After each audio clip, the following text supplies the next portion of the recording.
Mini പമ്പയിൽ ദേശീയപാതയെ സംസ്ഥാന പാതയുമായി ബന്ധിപ്പിക്കുന്ന ഫ്ളൈ ഓവറിന്റെ നിർമ്മാണം പുരോഗമിക്കുന്നു. പൊന്നാനി ഭാഗത്തു നിന്നും എത്തുന്ന വാഹനങ്ങൾക്ക് എടപ്പാൾ ഭാഗത്തേക്ക് പ്രവേശിക്കാൻ സാധിക്കുന്ന വിധം വൺ വേ സംവിധാനമാകും ഒരുക്കുക.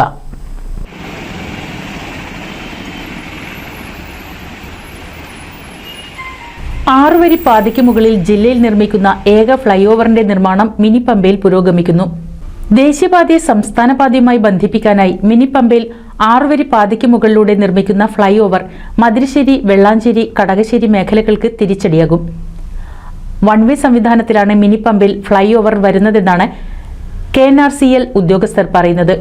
വെള്ളാഞ്ചേരി റോഡിന് സമീപത്തെ സർവീസ് റോഡിൽ നിന്ന് ആരംഭിക്കുന്ന ഫ്ളൈ ഓവറിലൂടെ ഒരു ഭാഗത്തേക്ക് മാത്രമുള്ള ഗതാഗത സൗകര്യമാണ് ഒരുക്കുന്നത്. ഫ്ളൈ ഓവർ വഴി എടപ്പാൾ ഭാഗത്തേക്ക് മാത്രം ഗതാഗത സൗകര്യം ഒരുക്കുമ്പോൾ കുറ്റിപ്പുറം, എടപ്പാൾ ഭാഗങ്ങളിൽ നിന്നുള്ള വാഹനങ്ങൾക്ക് മതിരശ്ശേരി, വെള്ളാഞ്ചേരി, കടകശ്ശേരി ഭാഗങ്ങളിലെത്താൻ ചുറ്റിവളയേണ്ടി വരും. നേരത്തെ ഇരുവശത്തേക്കുമായി ആണ് ഫ്ളൈ ഓവർ നിർമ്മിക്കുന്നതെന്ന് സൂചന ഉണ്ടായിരുന്നെങ്കിലും നിലവിൽ വീതി കുറഞ്ഞ പാലമാണ് നിർമ്മിക്കുന്നത്. പൊന്നാനി ഭാഗത്തു നിന്നും ആറുവരി പാതയിലൂടെ കടന്നുവരുന്ന വാഹനങ്ങൾക്ക് എടപ്പാൾ സംസ്ഥാന പാതയിൽ പ്രവേശിക്കാനാണ് മിനി പമ്പയിൽ ആറുവരി പാതയ്ക്ക് മുകളിൽ ഫ്ളൈ ഓവർ നിർമ്മിക്കുന്നത്. ഫ്ളൈ ഓവർ എത്തുന്നതിനു മുൻപായി ഇടതുവശത്തെ സർവീസ് റോഡിലേക്ക് കയറി മേൽപ്പാലം കടന്നാൽ എടപ്പാൾ റോഡിലുള്ള KTDC ഹോട്ടലിന്റെ മുന്നിലെത്തിച്ചേരാം. വീതി കുറഞ്ഞ പാലവും അപ്രോച്ച് റോഡുമാണ് ഇവിടെ നിർമ്മിക്കുന്നത്.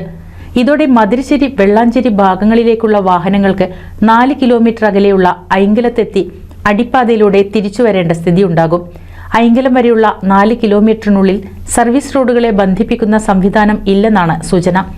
എന്നാൽ റെസ്ക്യൂ ഹോമിന് സമീപത്തുകൂടി പോകുന്ന ദേശീയപാത നിർമ്മാണത്തിനായി കീറിമുറിച്ച പഴയ കൂരട മതിരശ്ശേരി റോഡിനെ ബന്ധിപ്പിച്ച് മേൽപ്പാലം നിർമ്മിച്ചാൽ പ്രശ്നത്തിന് ശാശ്വത പരിഹാരമാകുമെന്നാണ് ജനങ്ങളുടെ അഭിപ്രായം.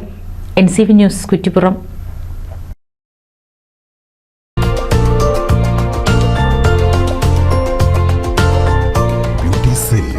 എടപ്പാൾ, തൃപ്രയാർ, ചാവക്കാട്, പുത്തനത്താണി, പെരിന്തൽമണ്ണ.